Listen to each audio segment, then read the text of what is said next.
This has been possibly the worst thing as Hamilton goes wide off circuit, and we've lost our front wing. Well, so yeah, we've got no front wing, so I mean that's going to allow Bottas to catch up, and then through the final corner we crash at the wall of champions. And here we are for episode 76. Now, yeah, if you look at our race pace, 11.4 fastest lap, not too bad, but at the end of the day, it's just the track just didn't want to come to me. I think there was a lot of issues with setup, the track, the AIOP, loses a position spot in the Drivers' Championship, doesn't cost us anything in the Constructors because, of course, Piastri finished P9. The t-shirt sale, though, at Canada, not Baku, was actually a success, so that brought some teams some money. We've also got a department event about a team building event, which the charity, but I decided to stick with the charity. We don't need durability because we're maxed out on that department. So yes, we're trying to rebuild, trying to get redemption for the horror show at Canada, and Alpine have brought some upgrades, as have Ferrari and Red Bull and Mercedes, but Ferrari have jumped Mercedes and Alpine have jumped AlphaTauri, but will that stop Gasly in such good form?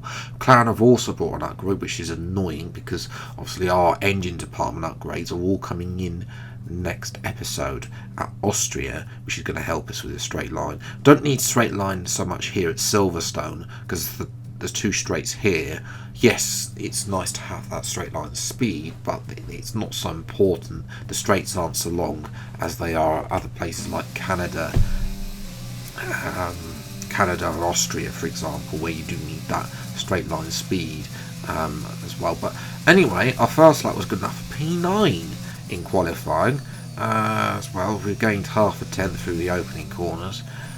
This corner, as I say, the low speed corners, I do think that they're horrible on this game, but the higher speed actually, I don't know, I think, you know, on this track the higher speed corners actually feel nicer. I don't know if that's just that I've nailed the setup or something, I don't know, but yeah, we're into Luffield, we're almost fluctuating about a tenth, losing a little bit of time on the exit of Luffield. That's annoying, about half a tenth there as we go on the curve. We try and gain some time back through Cobbs as well, and we do gain a little bit of time back through tops of just over a tenth, so we head to Maggotts and Beckett's a little bit on that curve. Don't want to go on the rumble strips, those red things, or those red sausage things, because you will lose your floor. You know, especially if you run simulation damage. So we're just slightly shy of Piastri, so that's not too bad. Through the final sector, this long left right-hander, saying that's a hanging corner, horrible corner to drive through, and then through these final corners try and hit that apex, but wide, so horrible. Just understeer through that last corner. We've lost a tenth. Wow, that was a shocking final corner. You know, that's probably might have cost us a P9. Not too bad, but other than that, you know, we didn't have the pace to get Ocon. So Piastri does out qualifiers, but I'm not too troubled about that. We have the pace to be able to get past him. So we'll see what we can do from 10th place on the grid. It's time for the race day's British Grand Prix. Welcome to Great Britain and the Great Silverstone Circuit for today's Grand Prix.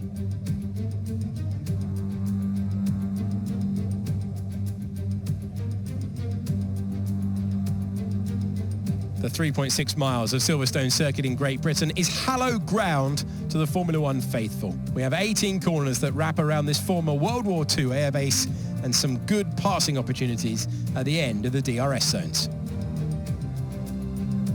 Off the back of a fantastic qualifying session, it's time to see how our starting grid looks like for today's race. Pierre Gasly lines up on pole position, and Alex Albon lines up alongside.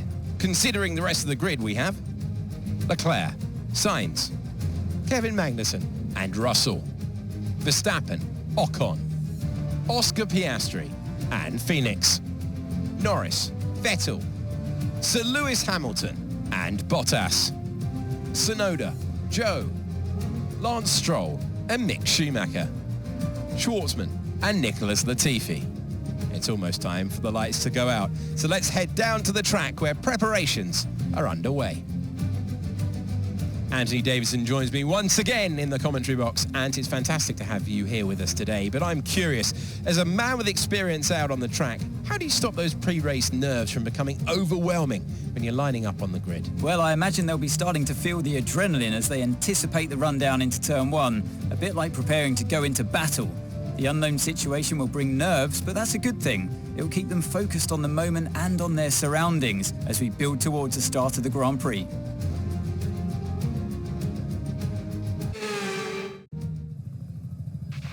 I know this is your home Grand Prix, but treat it like any other race. Let's not make any unnecessary risks. Or we might be taking some unnecessary risks, Mark, because we need a good result after the disastrous episode at Canada. Race strategies are one stop. We'll go soft to medium after these. Mediums to soft didn't work at Canada. From 10th place on the grid then at Silverstone. Favourite lights, and away we go. And it's an okay start, the usual F122 start for me. Vettel's had a great start. He's jumped Norris, and we're down to P11 as well. Can we get Vettel back here? Dark down the inside, almost on that red curve. Lucky to escape with now floor damage. Piastri's had a better exit there. I'm trying to get Russell now. I think this is for P9. That's right, it's for P9. And we're trying to get all over the back of Russell. Russell's been overtaken by Piastri in the opening stage. So good start by Oscar there to get in front of Piastri now. So we dive down the inside at the final corner. Couldn't make a way through Maggots and Beckett's, where seemed to have a lot of speed over Russell there. As Alex Albon jumped Gasly off the start and has taken advantage of being the fastest car on paper now and leads this Grand Prix, but isn't running away. So showing how close as we've now got a bit of DRS on lap 3, and we are going past our teammate as well. Hopefully that he can stay ahead of Russell. Unfortunately not. Russell had DRS, and he swoops right round the outside of Piastri into P9, excuse me. So that's unfortunate for Oscar. I was hoping he could stay in front of Russell, given the poor straight line speed, but maybe Mercedes are now started to catch up after that, and that is Magnussen overtaking Leclerc, which will not please the Red Bull senior team at all, as we've got the two Aston Martins battling, but it'll only be one Aston Martin because Valtteri Bottas is out of the race with an engine failure. And that's going to bring out his failure. It's just when I didn't actually came in. I was going to undercut the end of lap 5 because we were stuck in that train.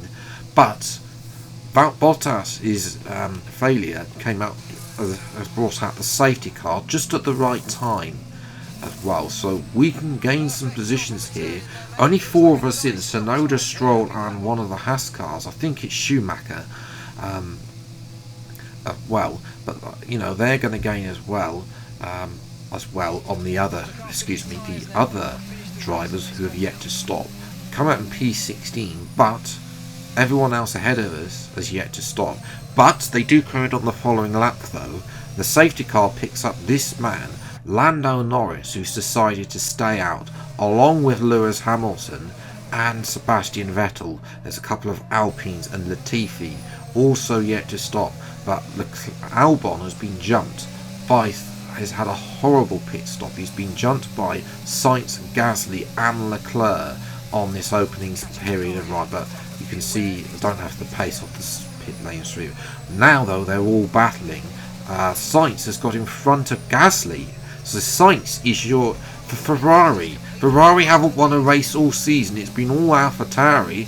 This is the downfall of AlphaTauri. Magnussen has got past Russell as well. They're going side by side up through down to Brooklands. Can we take advantage of this? Yes, we can. A bit of tyre banging between myself and Alex Albon there, as Albon tried to swoop across, but at Brooklands we have made the overtake on Albon. He will be fuming after leading the race through the earlier stages to now be behind a Williams, his former team, the team he left at the end of last season, to move to Alpine as well. We're up to P4. Make that P3 as Leclerc decides, I'm not particularly there. It was a late dive bomb, but I decided to make it anyway on the penultimate lap. You know, that was a little bit of unawareness there from Leclerc. You know, I mean, this is on board from Leclerc, so he's going along. Yeah. You know, it's a bit. I will admit it's a bit iffy, but Leclerc maybe need to have seen the move coming and stepped out of the corner potentially. I don't know, but anyway, after the disappointment of Canada, ladies and gentlemen, that's a podium. I will definitely take that. In the home race as well, Leclerc will be annoyed that he lost. Albon will be furious to finish P5 after leading the opening exchanges, and Gasly, after after being ahead of Sainz, being overtaken by Sainz, sadly for him, can only finish P2, but that will keep him in the running and extend his championship lead. Verstappen had not a great day, finished down in P9, Piastri P10, but he does now accrue more points than Vettel, so he's up to P10.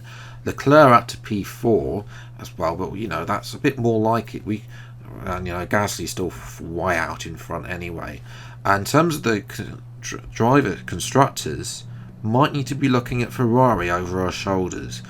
As I say, we need a few more upgrades and a better race for Oscar. You know, if we can have his Imola performances, then we can do that. The rivalry with Russell's a bit screwed now, because I think we're going to lose that rivalry now, because there's been races where we've been iffy, and obviously we lost out big point because we got nothing in the rivalry last time out in Canada. That's why you can see there Gasly has a big lead over Verstappen. Verstappen with a terrible race. Albon, you know, he's there in P3. Can he get that? But he hasn't won yet for Alpine. You know, he is leading Alpine's charge, because Ocon is only battling, apart from the podium at Imola, is only really battling for 7th and 8th place as well. I'd like to get Piastri fighting a bit further up than 9th and 10th on the grid. Really, we can get him where the 6th. You know, his performance at Imola, then that will be good. But we'll have to wait and see. We've got new engine upgrades coming for the next race. That's going to give us more engine power and more ERS, especially as well.